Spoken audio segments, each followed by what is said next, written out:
Well, I don't think there's anything better than a teacher knowing exactly what it is they want their students to know and be able to do, and the students to know exactly what they need to know and be able to do.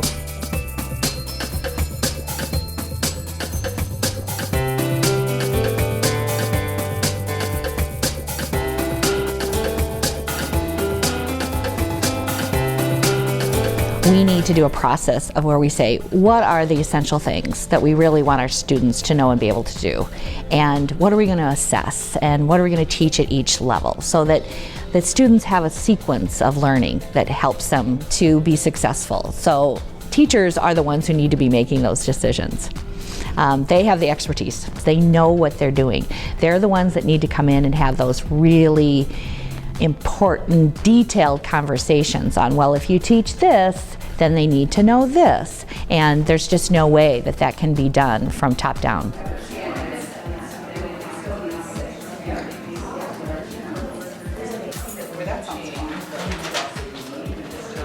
What we've done is we take a group of teachers and then we have them look at the standards from kindergarten through 12th grade, and they're looking at what we identified 4 years ago. And then they're literally talking about every single standard and benchmark, which there are dozens and dozens of, and debating about which one works best and which one is more important to teach.